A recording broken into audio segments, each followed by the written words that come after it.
एक बार एक आदमी एक बौद्ध भिक्षु के पास गया और बोला कि मैं अपने शहर का एक व्यापारी हूँ, मेरा पूरा दिन अपने व्यापार के काम में ही बीत जाता है। इस वजह से मुझे ज्यादा खाली समय नहीं मिल पाता है। ज्यादा खाली समय नहीं मिल पाने के कारण और हर समय व्यस्त रहने के कारण मुझे ज्यादा खाली समय नहीं मिल पाता है। जिस समय मुझे तनाव महसूस होने लगा है, पिछले कई महीनों से मैं अपना कोई भी काम ठीक से नहीं कर पा रहा हूँ। अब मेरा कुछ भी करने का मन नहीं करता। मुझे काम को टालने की आदत हो गई है। मैं बहुत आलसी हो गया हूँ और चिड़चिड़ा हूँ। मेरी इन आदतों के कारण मैं आजकल बहुत चिंतित और बेचैन रहने लगा हूँ। कृपया मुझे कोई ऐसा उपाय बताएं जिससे मेरा मन दिन भर भटकता न रहे और मैं पहले की तरह अपने काम से काम रखूं। बौद्ध भिक्षु ने उस व्यक्ति की सारी बातें ध्यान से सुनी और फिर कहा कि आपकी समस्या आपके व्यस्त होने की नहीं है। काम करो, बल्कि अपने काम को बोझ समझो। और कोई भी व्यक्ति अपने काम को बोझ तभी समझता है जब वह अपनी वर्तमान नौकरी को नजरअंदाज कर रहा होता है और केवल अपनी भविष्य की नौकरी के बारे में सोचता रहता है और उसके लिए मन में योजनाएं बनाता रहता है कि मैं इस काम को ऐसे ही करूंगा, भविष्य में इसे इतना बड़ा बनाऊंगा। और जब कोई व्यक्ति किसी काम के बारे में सिर्फ सोचता रहता है लेकिन उसे पूरा करने के लिए कोई ठोस कदम नहीं उठाता तो वह उस काम को लेकर तनाव से घिर जाता है और फिर वह नौकरी उसके लिए बोझ बन जाती है। यह सुनकर वह व्यक्ति बोला, हाँ संत, आपने तो मेरे मन की बात कह दी। मैं भी पिछले कुछ महीनों से हर रोज अपने काम पर ध्यान देने की बजाय अपने बिजनेस के भविष्य के बारे में सोचता रहता हूँ कि कहीं मेरा बिजनेस कम न हो जाए, भविष्य में कोई अन्य व्यापारी मेरे व्यापार क्षेत्र में अतिक्रमण न कर ले। और भी ऐसी कई नकारात्मक बातें मेरे दिमाग में चलती रहती हैं जिसके कारण मैं अपने आज के बिजनेस पर ध्यान नहीं दे पा रहा हूँ। यह सुनकर बौद्ध भिक्षु ने कहा, हम अपने विचारों में जितनी बड़ी समस्याएं बनाते हैं, असल जिंदगी में समस्याएं इतनी बड़ी नहीं होती। आपको बस अपने आज पर ध्यान केंद्रित करने की जरूरत है, बाकी सब चीजें अपने आप ठीक हो जाएंगी। व्यक्ति ने कहा, संत, मैं ऐसा करने में सक्षम नहीं हूँ। मैं अपने आज के काम पर ध्यान केंद्रित नहीं कर पा रहा हूँ।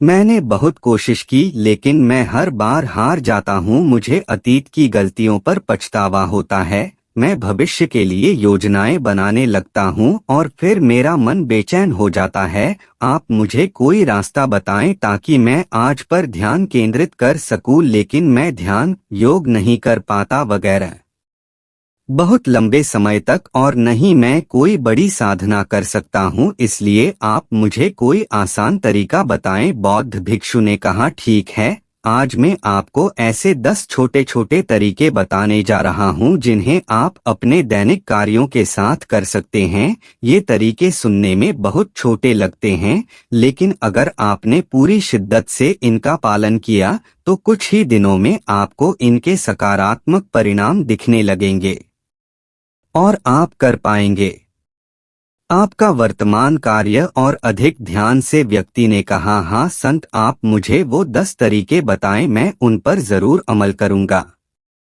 बौद्ध भिक्षु कहने लगे, पहला तरीका है मन लगाकर खाना खाना। ज्यादातर लोग खाते समय खाने पर ध्यान नहीं देते बल्कि उनका ध्यान बातचीत करने पर होना चाहिए। कोई पुरानी सोच में खोया हुआ है या किसी देखने वाली चीज में खोया हुआ है जिसके कारण खाना खाते समय भी उनका मन बेचैन रहता है, जबकि हमें खाने की थाली में उसकी खुशबू आती है कि थाली में क्या खाना परोसा गया है, खाना कैसा दिखता है। इन सभी का ध्यानपूर्वक निरीक्षण करना चाहिए और जो भोजन बनाता है और जो उस भोजन को उगाता है उन्हें मन में धन्यवाद देना चाहिए। हमें हर निवाले के साथ भोजन के स्वाद का आनंद लेना चाहिए, न कि केवल पहले निवाले के लिए। यदि आप भोजन को ध्यान से प्यार से लेते हैं तो भोजन समाप्त होने के समय आपका मन पूरी तरह से शांत हो जाएगा और आप अंदर से खुशी महसूस करेंगे। और यही कारण है कि पुराने भारतीय समाज में मौन रहकर भोजन करने की परंपरा रही है, क्योंकि मौन रहकर मन लगाकर भोजन करना भी ध्यान का एक तरीका है। और सिर्फ खाना खाते समय ही नहीं, बल्कि आप रोजमर्रा के काम जैसे चलना, नहाना, साफ सफाई आदि भी ध्यान से करेंगे तो आप पूरे दिन खुशियों और अनंतता से भरे रहेंगे। बौद्ध भिक्षु ने कहा, दूसरा तरीका यह है कि आप अपनी सांसों पर ध्यान दें। सांस लेना एक प्राकृतिक और लयबद्ध प्रक्रिया है जो स्वाभाविक रूप से चलती रहती है। जब हम अपनी सांसों पर ध्यान देते हैं तो यह हमें मन से शरीर की ओर ले जाती है। परिणामस्वरूप हम अपने विचारों के भ्रम, भय और चिंता से मुक्त हो जाते हैं। और इसे आप किसी भी समय कर सकते हैं। बुद्ध द्वारा बताई गई ध्यान की विधि में बताया गया है कि अपनी आने और जाने वाली सांसों पर ध्यान केंद्रित करें। जब भी आप तनावग्रस्त हों या खुद को विचारों में उलझा हुआ पाएं, तो तुरंत अपना ध्यान अपनी आती और जाती सांसों पर केंद्रित करें। कुछ क्षण बाद में आप महसूस करेंगे कि आप शांत हो गए हैं, आपका सारा भ्रम, आपका सारा तनाव दूर हो गया है। और यदि आप लंबे समय तक अपनी सांस रोकते हैं तो ध्यान केंद्रित करने की आदत डालें। इससे सबसे खराब स्थिति में भी आप खुद को शांत रख पाएंगे और अपने वर्तमान कार्यों पर अधिक समय तक ध्यान केंद्रित कर पाएंगे। सांसों पर ध्यान देना हमें याद दिलाता है कि हम कौन हैं। हमें यह एहसास होता है कि हम वह विचार नहीं हैं जो अभी हमारे अंदर चल रहा है, बल्कि हम उससे अलग हैं, हम उससे ऊपर हैं। दोस्तों, सिर्फ अपनी सांसों पर ध्यान देने से बहुत कुछ पता चल सकता है। नए आयाम। हमारे पूर्वजों ने सिर्फ अपनी सांसों को कैसे नियंत्रित किया जाए, इस पर बहुत काम किया। ऐसे काम कर सकते हैं जो सामान्य मानव जीवन से परे हैं, जब कि हम अपनी सांसों पर ध्यान देकर खुद को ऐसी स्थिति में ला सकते हैं जिससे जीवन में कोई भी उतार चढ़ाव हमें परेशान नहीं कर सके। बौद्ध भिक्षु ने उस व्यक्ति से कहा, तीसरा तरीका है अपनी इंद्रियों से जुड़ना। हमारे पास 5 इंद्रियां हैं, नाक, त्वचा, जीभ, कान और आँख हमारे शरीर के प्रवेश द्वार हैं। लेकिन जब हम विचारों में खो जाते हैं तब हम अपनी इंद्रियों को महसूस नहीं कर पाते। हमारे आसपास क्या हो रहा है, गंध कैसी है, क्या आवाजें आ रही हैं, जब तक ये सभी चीजें इतनी मजबूत न हो जाएं कि हमारा ध्यान अपनी ओर खींच लें, हम बस बेहोशी में जीते रहते हैं। इसलिए अपने आसपास की चीजों को बहुत ध्यान से देखने की आदत डालें। जैसे ठंडी हवा को अपने शरीर से टकराते हुए महसूस करें, बगीचे में खिलते रंग बिरंगे फूलों को देखें, उसकी सुंदरता को देखें, पक्षियों की आवाज सुनें, कुछ देर के लिए उगते और डूबते सूरज को देखें। ये सभी छोटी छोटी चीजें आपको आपके वर्तमान से जोड़ देंगी। अगर आप अपने जीवन में शांति और आनंद का अनुभव करना चाहते हैं तो आपको अपने आसपास की चीजों पर ध्यान देना होगा। आपको एक पल रुककर देखना होगा, उन्हें प्यार से देखें और उन्हें महसूस करें। बौद्ध भिक्षु ने कहा, चौथा तरीका यह है कि अपने मन में उठने वाली नकारात्मक भावनाओं का निरीक्षण करें। परेशान होना, निराश होना या गुस्सा आना इंसानों में आम बात है, लेकिन हमें ऐसी भावनाओं में नहीं बहना चाहिए। लेकिन जब भी हम ऐसा करते हैं, किसी तरह का हमारे अंदर नकारात्मक भावनाएं, तो हमें इन भावनाओं पर ध्यान देना चाहिए। जैसे जब आपको गुस्सा आता है या कुछ गलत करने का मन करता है, तो उस वक्त आपके मन में किस तरह के विचार उठ रहे होते हैं, तो थोड़ा रुकिए। थोड़ी देर में आपको लगेगा कि आप वो विचार नहीं हैं, आप उनसे अलग हैं। आप उन्हें देखते रहें और थोड़ी देर में वो सारे नकारात्मक विचार गायब हो जाएंगे। और अगर आप हर बार ऐसा करते हैं तो आप अपनी भावनाओं पर नियंत्रण करना सीख जाएंगे। बौद्ध भिक्षु ने 5वां तरीका बताया, अपने मन में आने वाले हर विचार पर भरोसा न करें। हमारा दिमाग हर समय अनुमान और धारणाएं बनाता रहता है, जो हर बार की तरह सच नहीं होंगी। किसी व्यक्ति से मिलते हैं या कुछ नया देखते हैं तो तुरंत हमारा दिमाग उसके बारे में पूर्व धारणाएं बनाना शुरू कर देता है, और फिर वह वस्तु या व्यक्ति उसे अच्छा या बुरा बनाकर हमारे सामने प्रस्तुत कर देगा, और फिर हम अपने विचारों को सत्य मान लेते हैं और उस व्यक्ति या वस्तु को वैसा ही कहने लगते हैं। और कुछ लोग अपनी मान्यताओं को हल्के में ले लेते हैं और उस पर कायम रहते हैं, जबकि हमें प्रयास करना चाहिए स्वयं को किसी भी प्रकार की पूर्व धारणाओं से मुक्त रखना और पूर्ण जागरूकता के साथ चीजों को वैसे ही देखने का प्रयास करें जैसे वे वास्तव में हैं। हमें अच्छाई और बुराई का आवरण नहीं ओढ़ना चाहिए। यदि आप पूर्ण साक्षी के साथ वर्तमान में रहते हैं तो बिना किसी पूर्व कल्पना के कुछ भी देखें और सुने तो यह आपको शांत और तनाव मुक्त रखेगा। बौद्ध भिक्षु ने कहा, छठा तरीका यह है कि प्रतिदिन कुछ समय के लिए ध्यान का अभ्यास करें। ध्यान करने के लिए घंटों बैठने की आवश्यकता नहीं है। दिन भर में 10 मिनट का ध्यान भी जीवन में सकारात्मक प्रभाव डाल सकता है। प्रतिदिन ध्यान करने से हमारे जीवन में नई ऊर्जा, उत्साह, शांति और प्रेरणा आएगी। हम पूरे दिन अंदर से खुश और शांत महसूस करते हैं।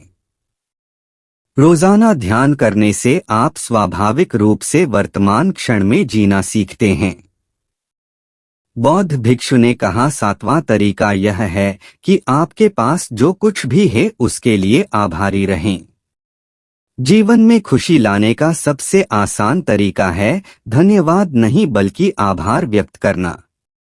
केवल वही चीजें हमारे पास होती हैं जो हमें वास्तविक आनंद देती हैं, लेकिन जो हम पाना चाहते हैं हम उसे पाने का रास्ता भी देखना शुरू कर देते हैं, क्योंकि कृतज्ञता से भरा हृदय समस्याओं पर नहीं बल्कि समाधानों पर ध्यान केंद्रित करता है। आपके पास जो कुछ भी है उसके लिए अदृश्य सार्वभौमिक शक्ति को धन्यवाद देने से आपका जीवन जादुई रूप से बदल सकता है। आपको यह सोचना चाहिए कि आप कितने भाग्यशाली हैं कि आपके पास एक निश्चित चीज है। उदाहरण के लिए, आपके पास है एक वंशानुगत व्यवसाय और हम नहीं जानते कि ऐसे कितने लोग हैं जो आपके जैसा व्यवसाय करना पसंद करेंगे, लेकिन उनके पास नहीं है। इसके अलावा आपको इसके लिए आभारी होना होगा कि आपकी थाली में भोजन है, जबकि दुनिया में लाखों लोग भूख से मरते हैं, साधु ने कहा।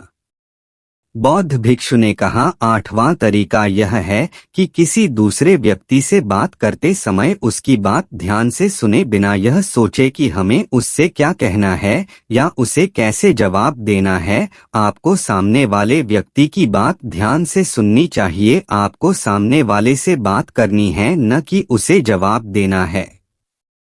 लेकिन जब आप किसी से बात करते हैं तो उसकी भावनाओं को समझने के लिए अपने कानों, दिल और आत्मा से उसकी बात सुनें और समझें।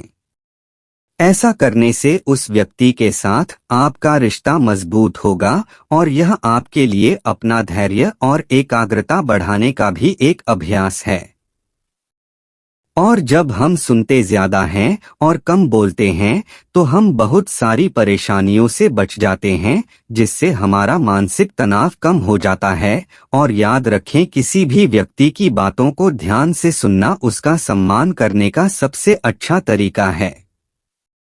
बौद्ध भिक्षु ने कहा, नौवां तरीका यह है कि अपने महत्वपूर्ण काम के लिए एक समय निर्धारित करें। आपको अपने दिन का कुछ समय महत्वपूर्ण कामों के लिए अलग रखना चाहिए, जैसे काम का समय, नहाने का समय, सफाई का समय, खाने का समय आदि। समय के साथ महत्वपूर्ण कार्यों का वितरण यह सुनिश्चित करता है कि चीजें बिना किसी रुकावट के नियमित रूप से होती हैं। दिन के सही समय पर सही काम करने से हमारे जीवन में अनुशासन आता है और अनुशासन से जीवन में शांति और खुशी आती है। बौद्ध भिक्षु ने 10वां और आखिरी तरीका बताया कि जब भी आप कुछ करें तो अपनी रोजमर्रा की गतिविधियों में जागरूकता लाने का प्रयास करें, इसलिए उसे वर्तमान में करने का प्रयास करें। हर बार आपका दिमाग अपने ही ख्यालों में खोया रहता है, लेकिन आपको खुद को वर्तमान में वापस लाना होगा और आपको इसे हर बार तब तक करना है जब तक यह आपकी आदत न बन जाए, और साथ ही आप यह देखने की कोशिश करें कि उस काम को करते समय आपके अंदर किस तरह के विचार उठ रहे हैं। यह छोटा सा व्यायाम आपको वर्तमान में जीने में मदद करेगा। भिक्षु आगे कहा, शांति और आनंद कोई घटना नहीं है, बल्कि यह एक प्रक्रिया है जो हमारे जीवन के साथ चलती है, अगर हम सचेत होकर जीना सीख लें। इतना कहकर बौद्ध भिक्षु चुप हो गए और व्यापारी उसे धन्यवाद देकर चला गया। दोस्तों, आशा करता हूँ कि आपको इस कहानी से बहुत कुछ सीखने को मिला होगा। इस कहानी में बस इतना ही, मिलते हैं अगली कहानी में। जब तक अपना ख्याल रखिएगा। धन्यवाद।